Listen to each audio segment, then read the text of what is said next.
Do we really need to work with a heavy mesh in our entire FEA simulation models? In previous video, we saw how the default mesh that the software prepared for this project gave us a wrong conclusion about the maximum stress in the critical zone. We saw that the aspect ratio was really bad, and when we refined the mesh, the results changed significantly. Then we could validate the results of our simulation, which is great. But refining the entire model globally is not efficient. You pay a huge computational cost for accuracy that you don't need in 90% of the structure. And the customer just wanted to know the results of the forks and not in the rest of the structure. Today I'm going to show you how to solve that using mesh controls, refining exactly where we need. Let's get into it.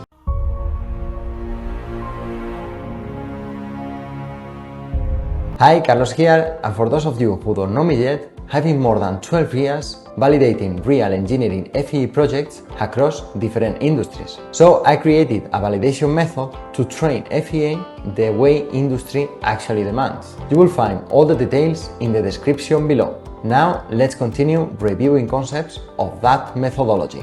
Okay, here we have our project. In previous video, we were reviewing the results of this system of forks from a forklift vehicle. We carried out a simulation where we obtained a stress value below the yield of the material. If I show up the stress values, here we have it. We obtained a value of 232 megapascals, which is under the yield of the material. The problem was that when we were checking the mesh, we saw that the quality was really bad. Let me show it up in case you didn't see the previous video. I go to mesh, and here we have the aspect ratio. But I highly recommend you to watch the previous video to have the complete picture. Okay, looking at these values of aspect ratio, I had to do a refinement of the mesh until I obtained results that I trust. To do so, I carried out a mesh convergence analysis to obtain the optimal mesh. I will show you that convergence analysis in the next videos, of course. Here we have the model with the correct mesh. We checked that this model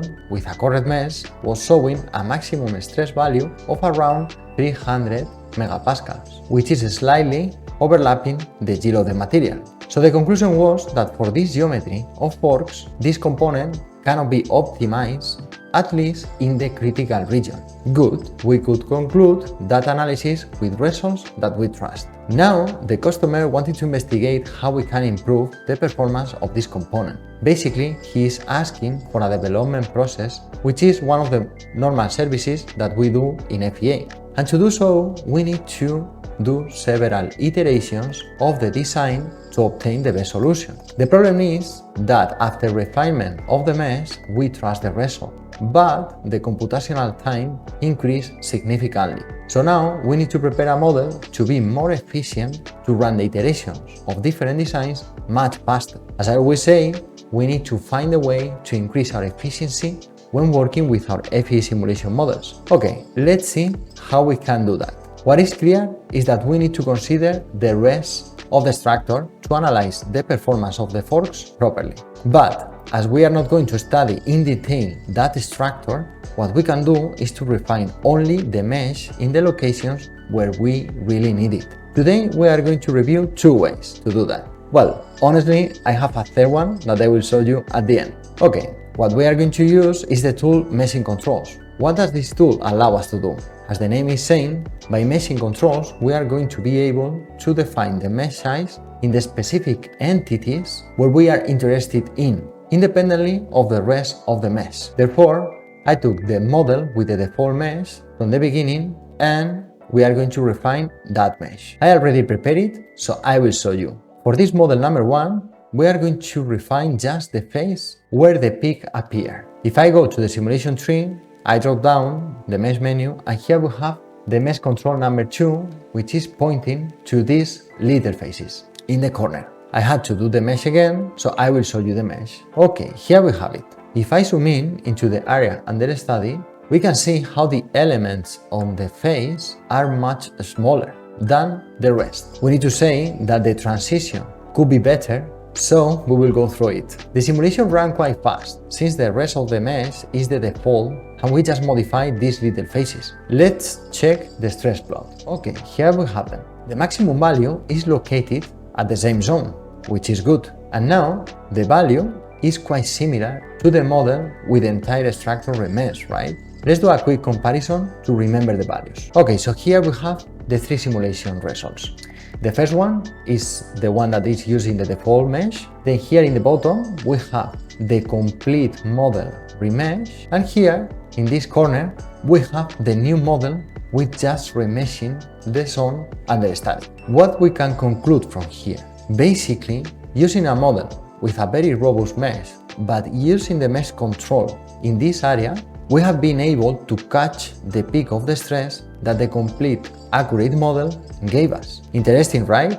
This is the power of mesh controls.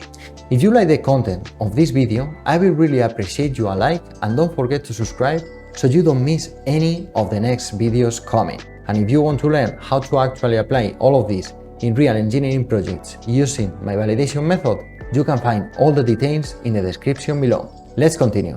Before moving to the next model, I want to check with you the aspect ratio plots. First of all, I will show you the aspect ratio in the global accurate model. Okay, and I do the same with the new one. Okay, we can see how in the complete accurate model, the aspect ratio plot is super good, right? However, if we look at the new one, even with the mesh control, the zone is still showing us some red elements. Well, it's normal since I just refined the curve faces and the transition is quite robust from the refined phase to the rest of the geometry. I also need to highlight that here I'm using the maximum value of 3. But as you will see in my training programs, I normally use around 5 of aspect ratio to calibrate the mesh. So if I modify to 5, we can see that most of the red elements disappear. So it's not bad. Good. Now we need to consider that to do the iteration process that the customer wanted, maybe we are going to modify the geometry in some of the cases. So in order to maintain always the same mesh criteria, let's review the model number 2, which is, instead of just refining this zone, we can define the mesh in the entire component. I will move to that model. Okay, what I did here, if I go to the simulation tree mesh, I suppress the control number 2 in these two little faces, and I prepare this mesh control number 3, which applies to the entire component, as you can see highlighted both of the forks. We use exactly the same mesh size, and then I will show you the mesh. Here we have it. If I zoom in, we can see how the forks now are showing us a very smooth mesh, and we keep the rest of the structure with the default mesh. Okay, let's review the results. Here we have them. Okay, the peak of stress is at the same region, and the value is around 300 megapascals, which is practically the same as we saw before. Therefore, here we have a model with the mesh of the component that we trust. And every geometry modification that we propose to improve this design, we will simulate it with the confidence of reporting results that we trust. We are going to penalize a little bit the computational cost,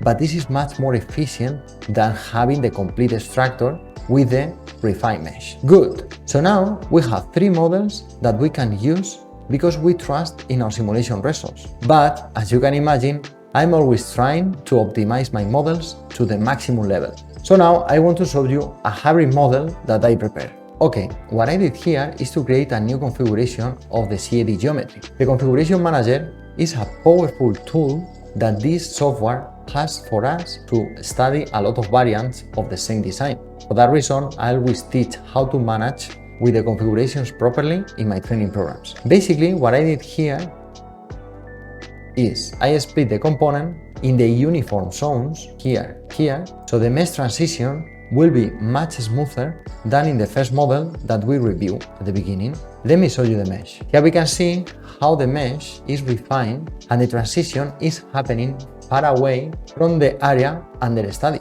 This is what we normally do in real projects. Let me show you the results. Okay, here we have the peak as always, and the maximum value is around 300 megapascals, as in the rest of our models. Not bad, right? Let's compare them to see the complete picture. Okay, here we have the 4 simulations of this structural device. We don't see the initial model with the default mesh since we don't trust in the results. So, what we have here is 4 ways to obtain the simulation results that we trust. but using different ways to optimize the computational time and cost of our simulations. They are not perfectly matching, but the differences are less than 2%, which is completely normal. This is the engineering mindset that I always transmit in my training programs. I hope that this inspires you to keep investigating into this interesting world of FEA. In the next video, we will review another powerful topic to increase your knowledge in FEA. And if you want to make the difference and learn how to actually apply all of this in real engineering projects using my validation method, you can find all the details in the description below. Subscribe if you haven't yet. See you in next simulation.